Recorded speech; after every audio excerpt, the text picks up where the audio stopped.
وصفتنا لليوم حلا رمضاني بنكهة التمر والقهوة يلي بتعدل المزاج، من أطيب وألذ الوصفات اللي ممكن تحضروها برمضان. بالنسبة لهي الوصفة فيكن تعتمدوا فيها بس على حلاوة التمر وما تضيفوا أي محليات تانية. خلونا نشوف طريقة التحضير. نحتاج ل200 جرام من بسكوت الدايجستيف، هذا هو البسكوت يلي هو بسكوت القمحة الكاملة مع النخالة. هلأ رح تسألوني بصير نستبدله بأي بسكوت شاي تاني؟ هلأ ممكن، ولكن الأفضل تعتمدوا على هذا البسكوت لأنه هو أطيب ونسبة السكر فيه قليلة. بطحنه بمحضرة الطعام حتى يصير كتير ناعم. وهلأ بصينية مقاس 25 سنتي أو 10 إنش رح أسكب كمية البسكوت عليها، ويفضل تدهنوا الصينية بمسحة خفيفة زيت حتى ما يلزق معكم البسكوت. أنا هون نسيت أدهنها. بضيف عليهم 75 جرام زبدة مذابة، ولكن ما بدها تكون سخنة، يعني بدها تكون بحرارة المطبخ. إذا كانت الزبدة سخنة بيطلع معكم البسكوت قاسي. 75 جرام من الزبدة بيطلعوا عندي تلت الكوب تقريبا. بفرك الزبدة مع البسكوت كتير منيح لحتى يصير قوامه مثل الرمل، مثل ما واضح معنا بالفيديو. وبعدين رح بلش وزع البسكوت بشكل متساوي بكل الصينية وبضغط عليه كتير منيح. طبقة البسكوت صارت جاهزة معنا، بنحطها على جنب لنجهز الطبقة الثانية.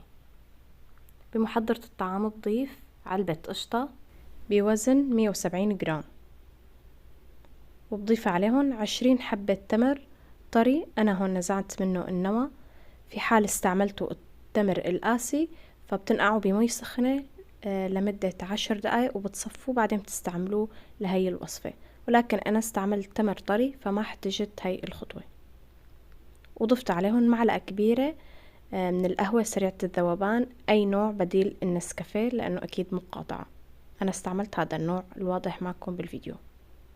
خلطتهم مع بعض كتير منيح، وإذا حسيتوا إنه القوام كتير تقيل معكم ضيفوا له شوية حليب. أنا هون احتجت ربع كوب من الحليب السائل حتى صار معي القوام بهذا الشكل.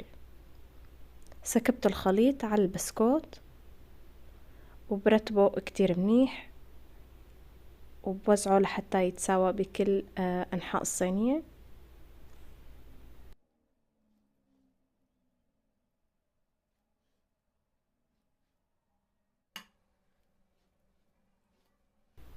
وهيك الطبقة الثانية جاهزة عندي. بدخلها على فرن محمى مسبقا على حرارة 170، النار شغالة بس من تحت لمدة 10 دقايق لمجرد انها تتماسك الطبقة بس بدون ما تاخد لون. وهيك طلعتها من الفرن. هلأ بتركها تهدى شوي على جنب لبين ما اجهز الطبقة الأخيرة. عندي هون ربع كوب من الحليب الدافي، بدوب فيه معلقة صغيرة من القهوة سريعة الذوبان وبحطهم على جنب. وهلأ بمحضرة الطعام بضيف 140 جرام جبن كريمي مخصص للحلويات، أي نوع جبنة ما فيها ملح فيكن تستعملوها. يعني بالمعلق بيطلع معنا تقريبا 5 معالق كبار جبنة. بضيف عليهم ربع كوب حليب مكثف محلى، وهي الإضافة فيكن تستغنوا عنها وتعتمدوا بس على حلاوة التمر. وبضيف الحليب مع القهوة اللي دوبتهم على جنب، بالإضافة لعلبة قشطة كمان بوزن 170 جرام. وهلأ بخلطهم منيح.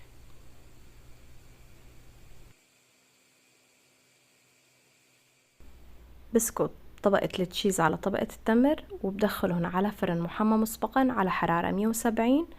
بالبداية أول 5 دقايق النار شغالة من فوق وتحت مع بعض. بعد ال5 دقايق بطفي عليها من فوق وبتركها بس من تحت لبين ما تتماسك الطبقة كتير منيح، يعني بدها 15 دقيقة. تمام. وبعد هيك طلعتها من الفرن حتى تهدى كتير منيح وتصير بحرارة المطبخ. وبعد هيك بدخلها على البراد لمدة لا تقل عن 4 ساعات. كل ما بردت بتصير طعمتها أطيب وأطيب. وهلأ صار وقت التزيين. زينتها بالفستق الحلبي المطحون وبحبات التمر، ويا سلام ويا سلام.